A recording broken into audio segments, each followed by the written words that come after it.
All right, let's dive in. Today we're taking a deep dive into the world of vitamins A and D.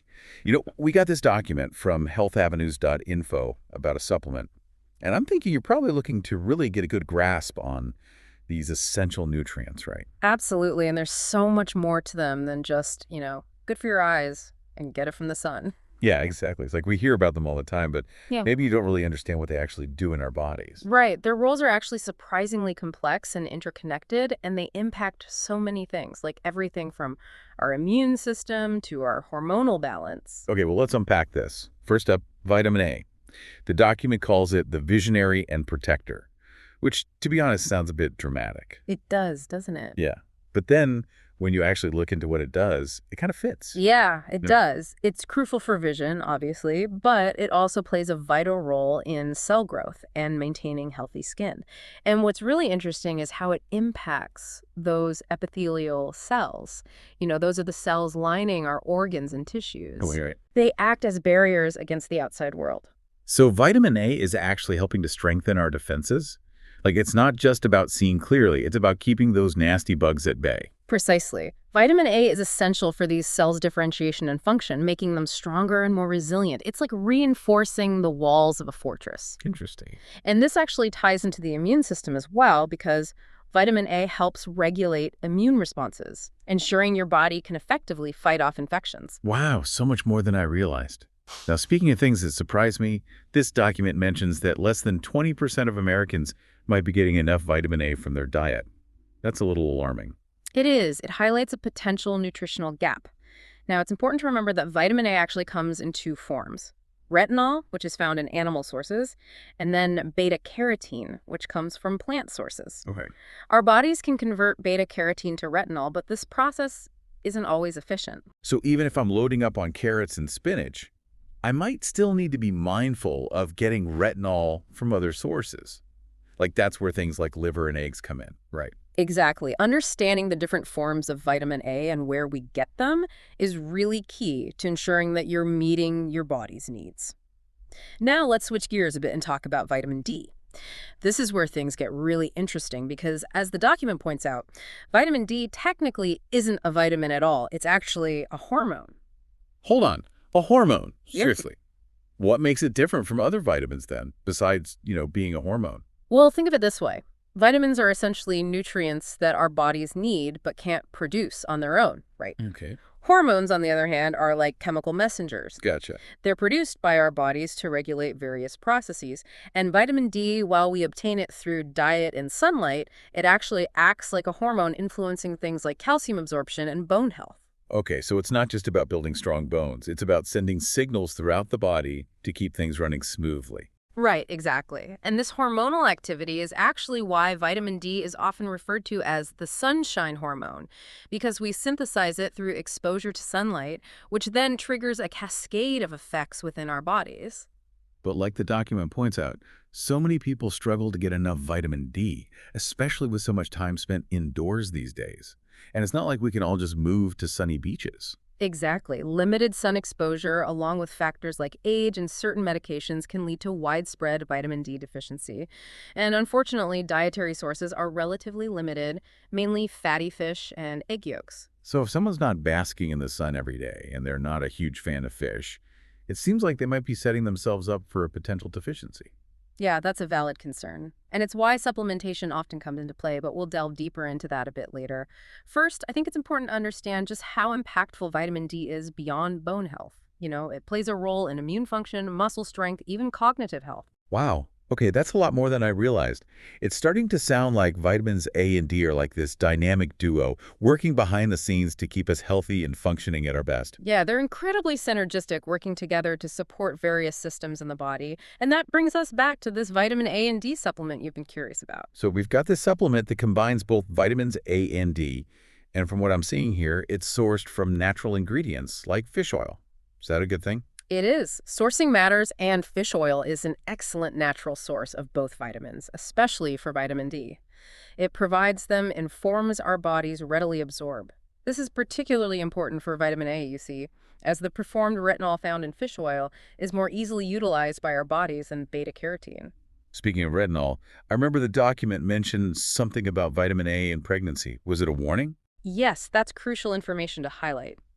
Pregnant women or those considering pregnancy should always consult with their doctor before starting any new supplements, including those containing vitamin A. While it's essential for healthy development, excessive retinol, especially from preformed sources, can be a concern during pregnancy. Got it. Moderation and expert advice are key. Now, I did have one more question about the supplement itself.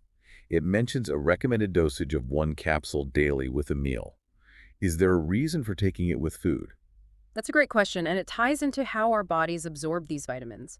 Both vitamins A and D are fat soluble, meaning they're best absorbed when consumed with some dietary fat.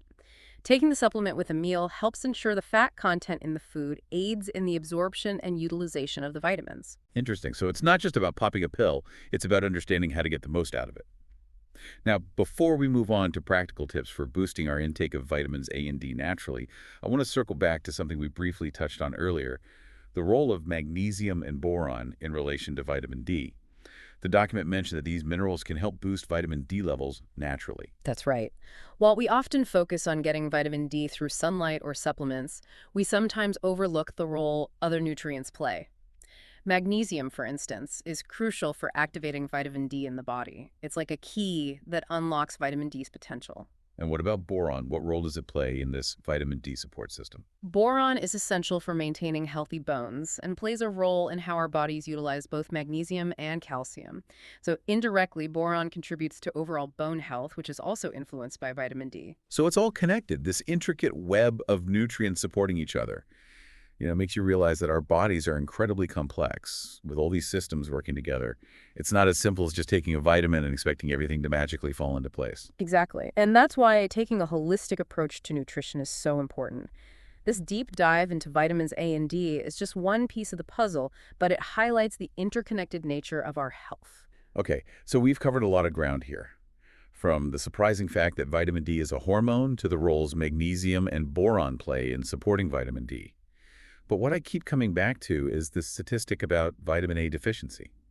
It's concerning, to say the least. It is. It reminds us that even with increased awareness and access to information, maintaining optimal nutrition can be a challenge. And that's where making informed choices about diet, lifestyle, and supplementation becomes essential. All right, so let's talk about those choices. We know the diet plays a huge role in getting enough of these vitamins. What are some practical tips for boosting our intake naturally? Let's start with vitamin A. For retinol, incorporating more liver, eggs, dairy products, and fatty fish into your diet is a great starting point. These are all excellent sources of preformed vitamin A.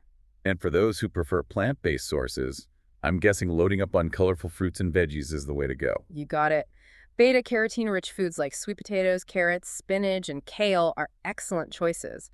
And remember, vitamin A is fat-soluble, meaning it's best absorbed when consumed with some healthy fats.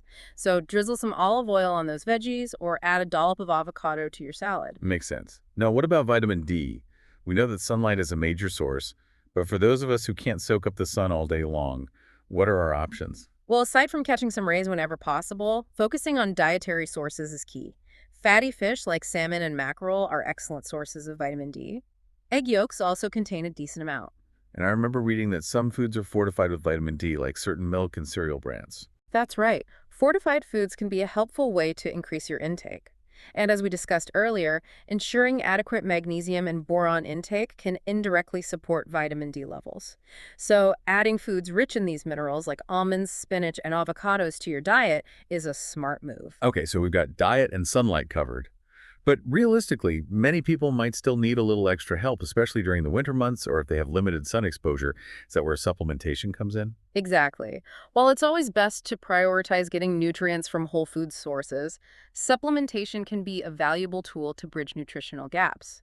And for vitamin D, it's often recommended, especially for those with limited sun exposure. And there are tons of vitamin D supplements on the market, right? Yeah. How do you know which one to choose? That's where doing your research and consulting with a healthcare professional is crucial. They can help you determine the appropriate dosage and type of supplement based on your individual needs and any potential interactions with medications you might be taking. Makes sense. It's not a one-size-fits-all situation.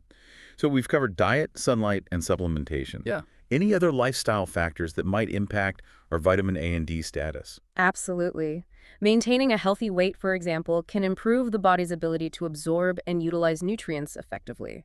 And limiting alcohol intake is also beneficial, as excessive alcohol consumption can interfere with vitamin D metabolism. It's all about creating a holistic approach to health, where diet, lifestyle, and medical guidance work together. Well said.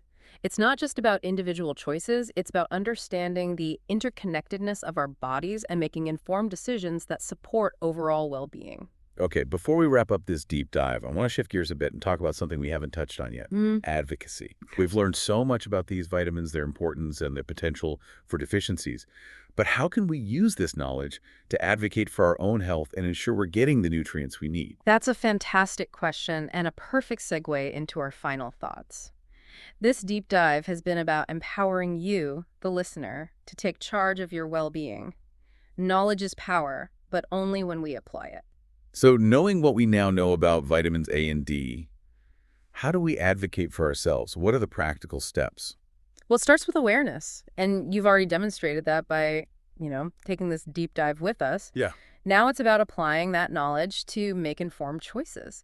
Start by just honestly assessing your current diet and lifestyle. Are you getting enough sun exposure? Are you incorporating vitamin A and D-rich foods regularly? And if not, maybe it's time to consider those changes we talked about, or even consult a healthcare professional to discuss supplementation. Exactly. Don't be afraid to ask questions, do your own research, and just be proactive about your health. You have the right to understand your body's needs and to advocate for the care and the nutrients you deserve. It's about taking ownership of your health journey, being informed and seeking guidance when needed. And this goes beyond just vitamins A and D. It's about a mindset, a commitment to prioritizing well-being. Well said. This deep dive has been a journey of discovery, not just about vitamins, but about empowering you to make informed decisions about your health. And remember, this is just the beginning. There's always more to learn, more to explore, and more ways to optimize your well-being. So keep those minds curious and those bodies nourished. Thanks for joining us on this deep dive into the world of vitamins A and D. We hope you've gained some valuable insights to fuel your journey towards a healthier you.